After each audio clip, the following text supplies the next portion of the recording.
на aimed удержание. towards constructive Любой building, but it's looking любитель спорта, backwards, trying не to говоря maintain о advantage. профессионалах, Any в футболе, sports fan, хоккее, not even в talking about любых видах professionals in единоборств, sports, in hockey, in all знают, types of martial arts, игра на they удержание know практически that всегда trying to ведет simply к maintain the поражению. advantage is always a losing game. Возвращаясь к диалектике истории, Going можно back to the сказать, что dialectics of параллельное history, we существование can say that parallel конфликтности и existence стремление of к conflict гармонии, potential and конечно, the strive towards неустойчиво. harmony is naturally Противоречия unsustainable. The эпохи рано или contradiction поздно of должны the era разрешиться sooner or later will синтезом, come to a переходом head through к synthesis другому качеству. and a transition to И a при new quality. вступлении в эту When we новую enter фазу this new развития, phase of development, выстраивания building новой of new мировой global архитектуры, architecture, всем нам it's важно important не for all of повторить us not ошибок to repeat the конца mistakes of прошлого the end века, of the past когда, как century. уже говорил, Запад As I've said попытался before, навязать back then, всем West свою, tried to глубоко, impose на мой on взгляд, порочную, everyone чреватую there, I think, новыми конфликтами deeply модель amoral выхода из холодной model войны. of exiting the В Cold War. формирующемся многополярном мире brought не with должно new быть conflicts. проигравших The стран и emerging народов. Никто не multipolar должен world, чувствовать себя There ущемленным should и be униженным. none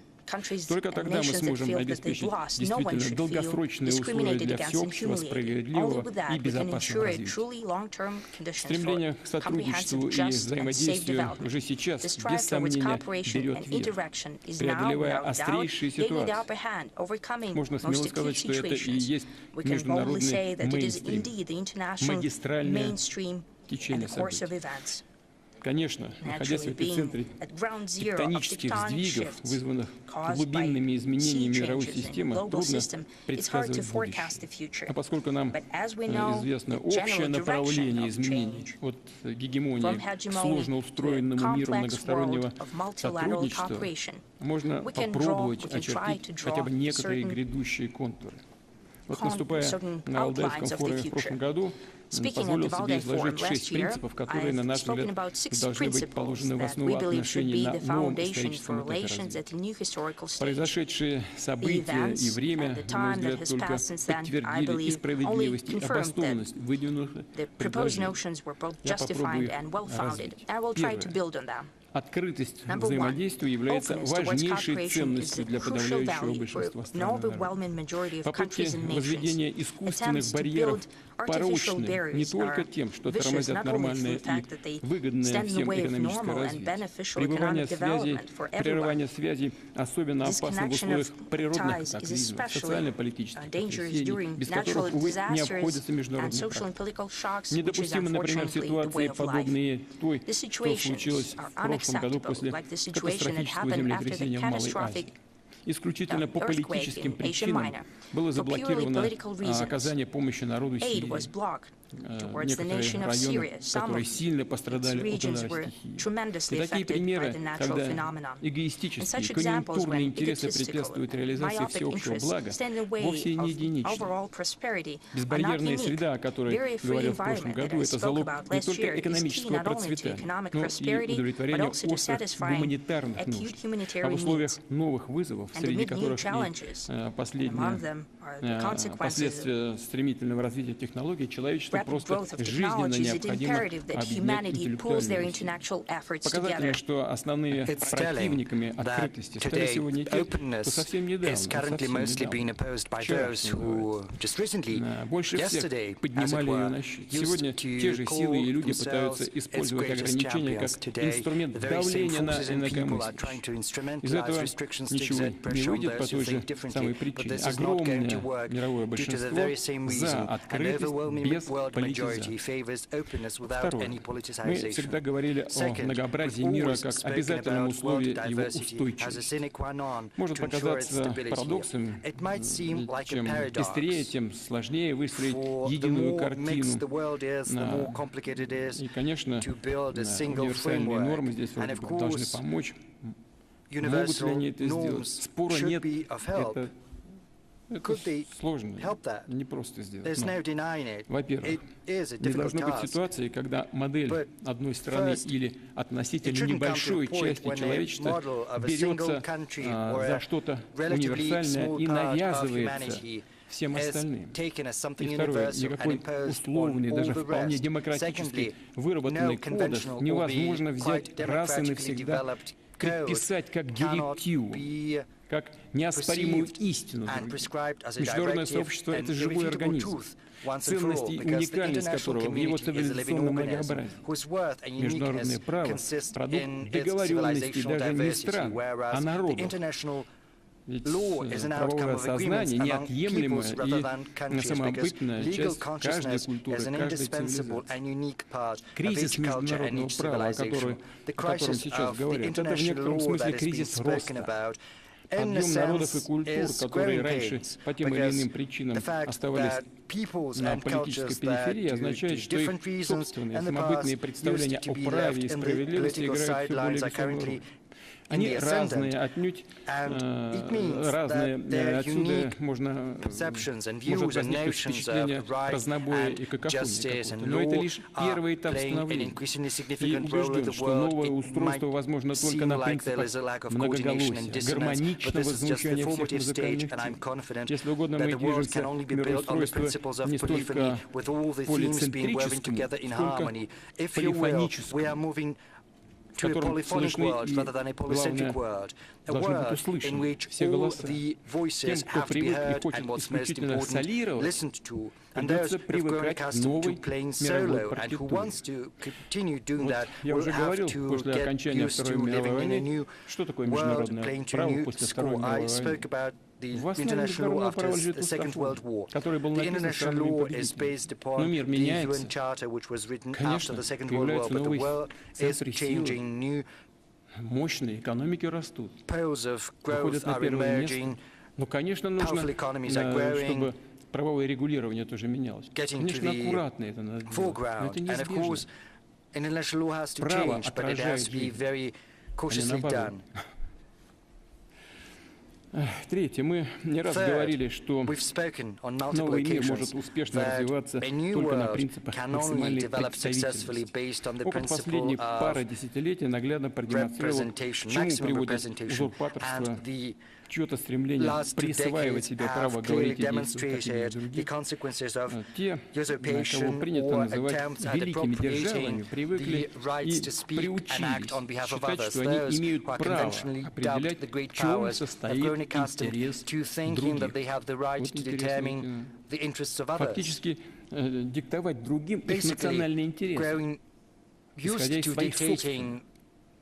Это не только нарушает принципы the демократии и national interests справедливости. of other Хуже всего, nations что это, based on their по сути, own. позволяет This реально is решать, an не undermining позволяет реально of the решать principles of насущные democracy проблемы. and fairness, and what's Наступающий worse, мир it не prevents us будет from простым genuinely именно в силу addressing своего urgent многообразия. challenges. Чем больше The полноправных участников процесса, incipient тем world is not сложнее, going to be конечно, найти simple, оптимальный owing устраивающий primarily due всех to вариант. Зато когда diversity, он найден, and the есть more fully надежда, что решение the greater окажется the number of устойчивым fully-fledged и participants, долгосрочным. the more А difficult it's еще going to это be to find означает the избавиться, best это позволяет option избавиться от everyone is happy with, самодурства but и once импульсивных it's been шараханий.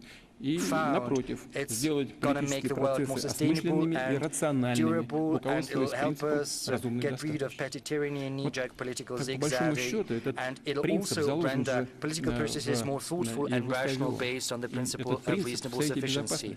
Безопасности. Право вето — это что This такое? principle is even applied within the Право UN вето Security — Council это because the для чего придумано было? Чтобы не veto проходили right was решения, которые не devised устраивают precisely to make sure that игроков the международной арене.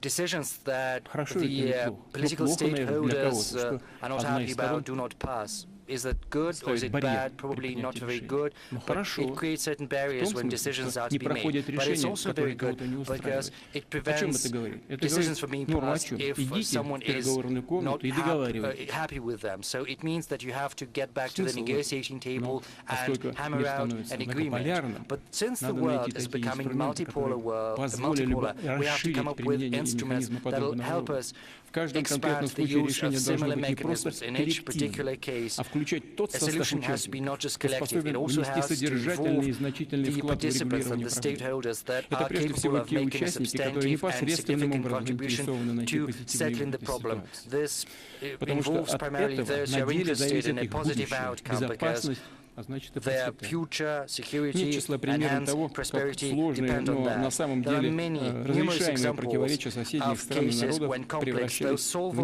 непримиримые, disagreements between хронические конфликты neighboring из-за nations and интриг и peoples грубого вмешательства degenerated into внешних сил, intransigent, которым chronic conflicts due to в the принципе scheming and все brazen равно, что interference дальше of будет с external участниками forces этих who конфликтов. basically do not Сколько крови care much прольется, about сколько what's going to жертв они happen to the понесут. parties to the Они conflict, how просто much blood is going to be руководствуются, spilled, how те, кто many вмешивается со стороны, lives are going to be руководствуются claimed. своими They are исключительно simply, those эгоистическими external интересами, forces are при guided этом by не their беря own на selfish себя interests никакой without ответственности. assuming any responsibility. Считаю также, что I also особую роль believe в будущем that будут играть regional региональные organizations are going to организации. play Ведь страны-соседи, a very как бы important сложно role ни складывались because отношения между however ними, всегда difficult объединяют the relations общий between neighboring интерес countries, в they are стабильности и always brought безопасности. together by a Компромиссы common interest просто in жизненно stability and необходимы им для security. достижения Compromises оптимальных are условий vital собственного развития. to achieve the best conditions for Далее. their own Ключевой development. принцип Next, безопасности a для key всех без principle исключения. is universal Безопасность security for одних everyone не without может быть exception, because обеспечена за the счет security of безопасности one's других. Но я здесь cannot ничего нового be не говорю. assured at the Это в expense документах of the ОБСЕ все security of others. прописано. I'm not Только saying anything new. чтобы это It's all исполнялось. in the OSCE Блоковый documents and it подход, has to be наследие observed. колониальной The эпохи холодной block-based войны approach has been противоречит bequeathed to природе us новой from the colonial международной системы. times and the Открытый Cold War, Египет. and it runs В мире counter сегодня остался against лишь the один new блок, international system, which спаянный is так flexible называемой and обязаловкой, open. In жесткими the world идеологическими today, only догмами one и клише. bloc remains Это that is brought организация together by Североатлантического obedience and rigid договора, ideological dogmas, которая, and that is the не North прекращая экспансии на восток Европы, сейчас Atlantic Treaty пытается Organization. распространить свои And it подходы и continues на its expansion другие to the east пространства of мира. Europe, all while trying нарушая to свои project собственные its уставные approaches документы. to other spaces across the world, which Просто is a откровенный violation of анахронизм. its Мы не раз founding говорили о documents, той and this is a разрушительной роли, blatant которую anachronism. НАТО On many продолжало occasions we've играть, spoken about особенно the после destructive role that NATO распада continued to Советского play, Союза и especially Варшавского after the договора, disintegration когда, of the казалось бы, Soviet Альянс Union and the утратил Warsaw Treaty формальный, Organization, when ранее seemingly the декларируемый alliance плод и had смысл своего lost существования. its formal Мне кажется, raison что d'etre, which had been Мне кажется, declared что before. Соединенные Штаты I понимали, believe что the US этот understood инструмент that this становится tool как бы was becoming непривлекательным, ненужным. was losing its Им-то attractiveness, нужен as it were, был but и нужен they сегодня still needed для it, того, and they чтобы still need руководить that to govern в зоне своего влияния. and to Поэтому manage конфликты its нужны. zone of influence. So they Знаете, need мне conflicts. еще You know, до всех before острых конфликтов all the сегодняшнего acute дня crisis мне европейские of лидеры today, многие говорили, many ничего не нас European пугает leaders тобой. were telling me, А нам why are страшно, мы they ничего из всех using угроз you to никаких threat не us? видим. Это прямая речь, понимаете? You know, I'm basically quoting them. Но я думаю, что и в Штатах это And прекрасно I think the понимали, US почувствовали. understood that Сами уже full well. относились к НАТО They там, felt that. как They второстепенные saw какой-то NATO организации. as Поверьте мне, я знаю, a second-rate organization, but Но trust me, I know what I'm saying. эксперты там понимали, что But the НАТО experts нужно. over there А как understood сохранить the его need for ценность, NATO. How do you привлекательность? keep it Но attractive? нужно напугать как следует. You have Нужно to Россию и Европу scare them разорвать между good. собой, You особенно have Россию и to Германию, sow Францию. discord between Europe Конфликт. and Вот и Russia, довели especially до between Russia and госпереворота на Germany Украине and France, и до and hence the coup боевых d'etat действий in на Ukraine Юго-Востоке, в and the Донбассе. hostilities in the Просто east in вынудили Donbass. нас на They ответные basically действия. force us В этом смысле to добились того, чего хотели. take actions in То же response, самое so и they got what в they Азии wanted. происходит, на And the same is Корейском полуострове, мне happening кажется. in Asia, on the Korean Peninsula, I На деле suppose. мы видим, что In мировое practice, we see меньшинство, that the сохраняя и world укрепляя свой minority военный блок, is надеется trying таким to образом preserve and сохранить reinforce власть. its military bloc there by trying Однако to даже preserve внутри its самого power. этого But блока even within уже this block можно itself, заметно there is понимать, a видеть, noticeable что жестокий understanding диктат старшего брата that the strict никак не diktat of the способствует big решению brother in no стоящих ways перед всеми задач. does nothing to Тем более facilitate явно addressing the противоположны tasks at такие hand, устремления интересам And it остальных also стран мира. is in stark Сотрудничать contrast с to the теми, aspirations кем of other выгодно countries of the налаживать world, because партнерство со всеми, cooperating кто в этом when it's заинтересован, beneficial, таков building очевидный partnership with приоритет anyone who is большинства interested, стран. that is the evident priority of most Очевидно, countries что on our planet. It's военно-политические и evident идеологические that блоки military, – это political, еще and один вид ideological blocks препятствий, are yet возводимых another на type пути of hurdles естественного built развития in the такой way of the международной natural системы. development of the При этом nascent замечу, international что само system. I would понятие also like to «игра point с out нулевой that the very суммой», notion of a когда zero-sum game, выигрывает только where only один, а все one party остальные stands остаются to в win, whereas проигрыше,